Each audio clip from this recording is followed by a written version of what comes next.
What is up everyone, my name is Darkpast and welcome back to another video of Crossout, and in today's episode we're going to talk about the last part of the Ravagers devblog, and we are going to get some extremely interesting goodies with this new season, and we have like a weapon to cover, ammunition and other exciting features of the update. So let's dive in. So first things first, the devs are saying, hello survivors, this is the last entry of the upcoming Ravagers season. Today we will talk about the new legendary energy weapon, new ammunition and other exciting features of the update. So we are getting a new legendary energy weapon. It is quite similar to Helios if I look at the barrels and everything, but it is like the two weapons smashed together and sort of kind of reminds me of one of those early day Ravager CKs that we got, and it's actually quite nice. So these are like more evolved Ravagers than we had before. So the devs are saying also, last year the Ravagers brought us the unusual Mortar. This time the faction also has a unique energy weapon with a peculiar mechanic. The new weapon fires two projectiles that fly on a spiral trajectory similar to the Val's projectiles. There's an electric link between the projectiles. The trick is that if there is another two projectiles within a certain radius from the first two launched by a second copy of the weapon by the same player, the energy projectiles will emerge into a huge ball of lightning that slowly floats forwards and deals damage to nearby enemies, gradually slowing down. This lightning ball explodes upon hit or when its durability is depleted, and if the projectile gets destroyed before the merge, the weapon reloads faster for the next shot. So it's similar to Mortar. Basically, it uses the similar mechanics.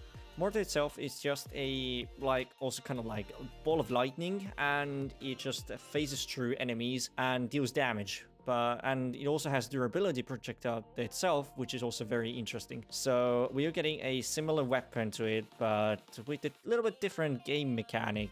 Plus also deals damage in the area instead of a single target when you attack someone. So the next thing is that we're getting a legendary ammunition, and I'm kind of thinking, do we really need a legendary ammunition? Since we already have rare, special, epic, and now we're getting a legendary one. So I don't think it's really necessary to get a legendary one, because most of the time at least one, maybe two epic ones is more than necessary, and most builds are using either those blue ones or teal ones, aka rare and special tier ammunitions. Depends on the build how you want to use the ammunition, but that's more than enough. Legendary not really necessary, but it's still good to have like some extra, you know. So the devs are saying the time has come. The Ravagers have created the first legendary ammunition in the game. Thanks to the advanced technology, it can keep your supply full by taking from those who don't need ammo anymore. The perk of the module is charged when there are wreckages within a certain radius. When the charge is full, it immediately resets and restores the ammunition of each weapon by a certain percentage from the initial passive increase it provided. Note that this initial increase is a little lower than the epic ammunition modules, but this is made up for it by the perk and low mass. Very interesting. I don't really like the sound of that, because I think it's going to be quite OP, since if you have games where you're just basically last one standing and you need to fight against like really strong enemies and you don't have the ammunition to finish them off, but then you can just pick up some ammo from the wreckages and just keep on going. I'm not really sure if that's really the greatest thing to do, but I guess, I don't know, I'm not really a big fan of that. I think it's good if they kept just like a normal mechanic for it instead of just like picking up ammo. It is a cool concept, but I'm not really sure if it's going to be really good. The module won't restore ammo above the maximum value and won't charge up if all your weapons have full ammo reserves. We recommend that you protect the ammunition module, since it will disable your weapons for a short time if it gets destroyed. Okay, so it also has a negative perk for it. Okay, kind of reminds me of those claw wheels. If you lose a claw wheel, you're gonna get your weapon disabled for like, is it half a second maybe? Something like that. Or less actually. 1.2 seconds I think it was. But yeah, very interesting. But glad that they have thought about it, that if you're gonna get some ammunition, it's not gonna go over the maximum capacity that is allowed. But it's still something that I'm a little bit concerned about. I'm not really sure if it is the most practical ammunition to have in the game, because we already have some decent ones, and the ones that already have no perk are serving us quite fine. But okay, I mean, new things, they're welcome. And we're also getting some new structure parts of the new season. We are getting some kind of like shooter parts again, as it looks like it. Seems like some kind of like longer, I think it is 2x6, 2x4, 2x6, I think.